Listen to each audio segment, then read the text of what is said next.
So ayun, what's up sa inyo mga boss badam? At ngayong araw nga pala, ayan, may dumating nga pala tayong parts dito. So para ito dito sa ating airpods, ayan. Bali binili natin tong to para dito kay Dos. Ayan, kasi yung green natin na Civic si Uno, ito naman si Dos, yan. Naka-sunroof yan guys. So ito nga palang parcel na to ay, hindi, surprise na lang muna pala. Ito palang parts na to ay galing kay Kuya Chris Barbosa, ayan. So sa mga naghahanap ng piyesa dyan, yung mga brand new na piyesa, message nyo lang si Kuya Chris Barbosa. So doon din natin kinuha yung ating vehicle over, yung headers, cab. Doon din tayo kumuha ng mga una, yung mga just mga headers. Ano pa ba? Mga camber kit. Ayan, basta marami siyang parts ng Honda Civic.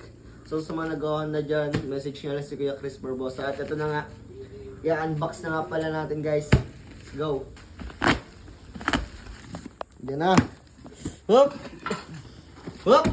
Uy. Uy! Uy! Hop! Ay, alam niya na to mga paps. Ayan. So, unbox! So, tan-tan-tan! Pakita mo. 421 na headers. Jasma headers. So, ito yung ipapalit natin na headers kasi mga paps, yung headers na ito, na ano nagato ng alawang baga or basta nagato siya, nasira, nagawa ng alam niyo yung thermal wrap na binabalot para daw maano sa aircon yun sa mga condenser sa condenser para daw malamig ganyan, hindi masyadong mainitan yung sa aircon. So naglalagay sila ng thermal wrap pero para sa akin ang pangit nun kasi nakakasira talaga ng headers yun. So yun, proven and tested na nga dito sa Civic na to na nilagyan ng thermal wrap para daw sa aircon, ganyan. Para hindi daw nahirapan ng aircon. So, yun, anong nangyari? Siyempre, mainit, tas nababasa. Tapos matutuyo ulit, ganyan, mainit, nababasa. So, ayun. Kaya nagato siya ngayon, sira yung headers. Kaya napabili tayo ng 421 headers. Ayan, bali itong headers na to ay Jasma headers. Yan, nakaganto yan, guys. Diba? Bago-bago, kinis.